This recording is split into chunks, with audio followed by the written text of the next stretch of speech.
လူတွေမှာစိတ်ဓာတ်ရင့်ချက်မှုမရှိဘူးဆိုရင်ဒီလူတွေရဲ့အောင်မြင်ချီးမွမ်းမှုကလူကိုဖျက်ဆီးတတ်တယ်သူကတန်မောမှာဖြစ်လာတဲ့တန်ကြီးသည်တန်ကိုပြန်စားတယ်လို့ဖျက်ဆီးပြတတ်တယ်လို့ဆိုလို့နော်အဲ့ဒီမှာရသော်ဗျာချက်ရှစ်ချက်ဟောတဲ့နေရာနံပါတ်1ကသူဟာအောင်မြင်မှုလက်တပကပစ္စည်းဥစ္စာတွေကိုရရှိမှုဆိုရယ်လာဘသူဟာလိုချင်တာတွေအကုန်ရအောင်မြင်လာတဲ့ပုဂ္ဂိုလ်တယောက်ဖြစ်တယ်လက်လာဘပေါ်များပြီးအောင်မြင်လာတဲ့ပုဂ္ဂိုလ်တယောက်ဖြစ်ခဲ့အဲ့ဒီအောင်မြင်လာမှုကသူ့ကိုလွှမ်းမိုးချုပ်ကင်သွားပြီးသူဟာမလုပ်တဲ့နာတွေလုပ်တော့တာဖြစ်တယ်ဒါမို့လူတယောက်ဟာအောင်မြင်သွားရင်လည်းပျက်စီးသွားတတ်သေးတယ်စိတ်ဓာတ်ကြံ့ခိုင်မှုမရှိရင်ပျက်စီးသွားတတ်တယ်ဆိုတာကိုယ့်ကိုယ်သတိထားအောင်မြင်မှုဆိုတာမျိုးကိုအကြောင်းပြုပြီးအောင်မြင်မှုရဲ့သားကောင်ဖြစ်သွားပြီးသူဟာအောက်ခြေလွတ်သွားတတ်တယ်ယာရုကြီးကြီးရရင်လည်းအောက်ခြေလွတ်သွားတတ်တယ်စီးပွားဥစ္စာတွေတိုးတက်လာရင်လည်းအောက်ခြေလွတ်သွားတယ်ဒီလိုဒေဝရဟာအောက်ခြေလွတ်သွားတာတခြားကြောင့်မဟုတ်ဘူးတဲ့အဇာတတမင်းကကိုးကွယ်လိုက်တာသူကိုးကွယ်လိုက်တော့ဘယင်ကိုးကွယ်တဲ့ပုဂ္ဂိုလ်ဆိုပြီးတော့အောက်ခြေလွတ်သွားလာပါလို့ဆိုတာလူချင်တာတွေအကုန်ရတဲ့အခါငါကွာလို့ဆိုပြီးတော့လက်မထောင်းလာအဲ့ဒီလက်မထောင်းလာမှုကသူ့ကိုလွှမ်းမိုးနှိပ်စက်သွားသည်ဒါကိုမတွန်းလှန်နိုင်မယုံထွက်နိုင်တဲ့အတွက်ကြောင့်သူဟာဒီအခြေအနေမျိုးကိုရောက်သွားနောက်တစ်ခုကတော့အလာဘသူလာဘရလာတော့ကခြေနှက်တယ်လို့မရဘူးဆိုရင်သူကမခြေမနှက်တယ်ဖြစ်တယ်လူတွေဟာအဲ့ဒါလိုပဲရတဲ့အခါမှာတပြုံပြုံ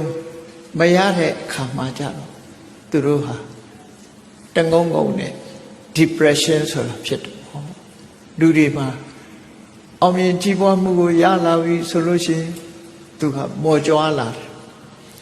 ကြာဆုံးမှုနဲ့ကြုံပြီဆိုရင်ကိုယ့်ကိုယ်တတ်သိကျင်လောက်အောင် depression ဖြစ်တယ်စိတ်ဓာတ်တွေကြဆွတ်တွေဖြစ်စိတ်ဖိစီးမှုတွေဖြစ်လာအဲ့တော့အောင်မြင်မှုကိုရတာကိုလည်းအောင်မြင်မှုရခြင်းကလည်းသူ့ကိုလွှမ်းမိုးသွားတယ်မအောင်မြင်တဲ့အချက်ကလည်းသူ့ကိုလွှမ်းမိုးသွားတယ်သူလုံးချင်တာမလုပ်ရဘူးအလားသူကဖျားဖြစ်ချင်တာဖျားနေရတန်ဃာတွေအားလုံးကိုသူခေါင်းဆောင်လုပ်ချင်မရဘူးမရသည့်အတွက်ကြောင့်သူဟာမကြံတဲ့နာတွေကြံသွားတယ်နောက်တစ်ခုကတော့ယတနဲ့အာယတနောက်နှစ်ခုကယတဆိုတာအချမ်းရံဂုံတရင်ချီးမားလာလောကလူတွေဟာနောက်လိုက်နောက်ပါတွေများပြီးတော့ဂုံတရင်ချီးမားပြီးနာမည်ကျော်ကြားလာလို့ရှိရင်လေအဲ့ဒီနာမည်ကျော်ကြားမှုရဲ့သားကောင်ဖြစ်သွားပြီး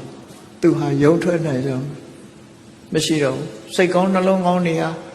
ကြော်ကြားမှုအောက်မှာပျောက်ကွယ်သွားတယ်လူတွေမှာပျောက်ကွယ်သွားပြီးတော့သူဟာစိတ်ဆိုးစိတ်မိုက်တွေဝင်လာတတ်တယ်ဒီဗရဟာယတလို့ခေါ်တဲ့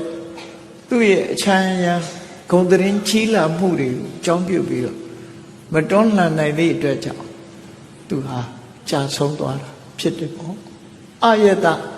ဂုံတရင်ကင်းမဲ့သွားတဲ့အခါမှာလည်းပဲဒီအခြေအနေမျိုးတွေဖြစ်တတ်တယ်ပေါ့ depression တွေဝင်ပြီးတော့ဒုက္ခရောက်သွားတတ်တယ်နောက်တစ်ခုကတော့သက်ကာရအသက်ကာရနောက်တစ်တွဲကသက်ကာရအသက်ကာသက်ကာရဆိုတာလူတွေကယိုသေးတယ်သူ့ကိုပေးလို့ရှိရင်ဘာပေးပေးယိုသေးကြတယ်အမှန်မှလူတွေကယိုသေးတယ်သူနောက်လိုက်နောက်ပါတွေကသူ့ကိုအလွန်ယိုသေးကြတယ်ဒီဂရိခင်လည်းစဉ်းစားကြည့်ယာရုကြီးပြီဆိုယိုသေးလိုက်ကြတာအများကြီးပစ္စည်းဥစ္စာတွေကြွယ်ဝချမ်းသာတဲ့လူနောက်ကလိုက်တဲ့လူတွေကလည်းယိုသေးလိုက်ကြတာတယိုတသေးတလေးအဲ့ဒီအများရဲ့ယိုသေးခံရမှုဟာလည်းပဲကိုယ်စိတ်ကအဲ့ဒီရဲ့လွှမ်းမိုးမှုကိုခံရပြန်လို့ရှင်လေလူဟာစိတ်ဓာတ်တွေမောက်မာလာပြီးတော့အောက်ခြေလွတ်သွားပြတ်လွတ်သွားတယ်အဲ့ဒါလိုမဟုတ်ဘူးစัจจิမဲ့ဖြစ်လာပြန်လို့ရှင်လေလူရဲ့စိတ်ဟာတစ်မျိုးတစ်မျိုးပြောင်းသွားတယ်အသက်ကာရလူတွေရဲ့မလေးမစားလှုပ်တာကိုခံရတယ်ဘယ်လိုပဲဖြစ်ဖြစ်လေယာရုရှိတော့အလေးစားခံရမယ်ယာရုမရှိရင်အလေးစားမခံရဘူး ပတ်စံရှိတဲ့အချိန်လေးစားခံရတယ်ပတ်စံမရှိရင်လေးစားမခံဒါဟာဘဝဟာမရှောင်လွဲနိုင်တဲ့လောကရန်ပဲဖြစ်တယ်ပေါ့အဲ့တော့အဲ့ဒီလောကရန်ကိုမခံနိုင်သည့်အတွက်ကြောင့်သူဟာမလုံတဲ့နာတွေလုပ်ပြီးတော့အခုလိုပျက်စီးဆုံးရှုံးမှုဖြစ်သွားတာဖြစ်တယ်လို့လာဘအလာဘယတာအာယတတက်ကာရအတက်ကာနော်6ခုနောက်ပြီးတဲ့အခါကျတော့မြတ်စွာဘုရားပြောတယ်ပါပိဿအဆိုးဆုံးကတော့သူဟာစိတ်ကောင်းနှလုံးကောင်းမရှိဘူးစိတ်ကောင်းနှလုံးကောင်းမရှိဘူးအမှန်တန်နေတယ်ပါပိဿဆိုတာအောက်တန်းကြတဲ့လူအင်ဆန္ဒခေါ်တယ်ပါပအိဋ္ဌာဆိုပါစို့ကိုယ်အရေးချင်းမရှိဘဲနဲ့အထက်တန်းကိုဖြစ်ချင်းနဲ့ပါပဲလမ်းစဉ်အတိုင်းမသွားဘဲနဲ့လူတွေဟာဖြတ်လန်းကနေကြီးပွားခြင်းနဲ့အဲ့ဒီလိုဟာမျိုးပါပိဿသူများခေါင်းနှင်းပြီးကြော်တက်ခြင်းနဲ့တစ်ဖက်သားကိုတွန်းချပြီးတော့နေရာယူခြင်းနဲ့ပါပိဿလို့ခေါ်တယ်ကိုယ်အရေးချင်းနဲ့ကိုယ်သွားတာမဟုတ်ဘဲနဲ့တစ်ဖက်သားကိုတွန်းထုတ်ပြီးတော့မှကိုယ်နေရာရအောင်လှုပ်တဲ့ပုဂ္ဂိုလ်မျိုးတွေအဲ့ဒီစိတ်ကူးစိတ်တန်းတွေကိုပါပိဿလို့ခေါ်တယ်မဟုတ်တဲ့နီလန်းကိုအသုံးချပြီးတော့ထက်တန်းရအောင်ကြိုးပမ်းမှုတွေသူဟာလည်းပဲဖျားဖြစ်အောင်လေးသိကျင့်တဲ့ကဘာတသိန်းပါရမီဖြည့်ဖို့မစင်စားပဲနဲ့ဖြတ်လန်းကနေဖျားရာတို့ကိုရချင်တာဆိုတော့ပါပိဿပဲဒါမဟုတ်တဲ့အောက်တန်းကျတဲ့စိတ်တွေသဘောထားတွေဟာသူ့ကိုလွှမ်းမိုးသွားတယ်တဲ့အဲ့ဒီလွှမ်းမိုးမှုကြောင့်သူဟာပျက်စီးသွားတယ်နောက်တစ်ခုကတော့ပါပမိတ်တာလောကလူတွေဟာလူတယောက်ခေါင်းဆောင်ပြီဆိုဝန်းရံပြီးတော့ဝိုင်းပြီးမြောက်ပေးနေတဲ့ပုံကိုယ်တွေပါရတယ်အဲ့ဒါတွေကိုပါပမိတ်တာဒီကနေ့ခေတ်မှာလည်းရှိတာနော်ဝန်းရံပြီးတော့မြောက်ပေးမှာပဲဘယ်သူမှလုံးဝိုင်းပြီးတော့အဲ့ဒါရန်တဲ့ပုံကိုယ်ဟာရှိတာရန်တဲ့ပုဂ္ဂိုလ်ရှိတယ်။မကောင်းတဲ့အလုပ်ကိုလုပ်ရင်လည်းရန်တဲ့ပုဂ္ဂိုလ်ဝင်လာတယ်။ဝန်းရံတယ်ဆိုပါပမိတ်တာသူတို့အောက်တန်းချတဲ့စိတ်တွေနဲ့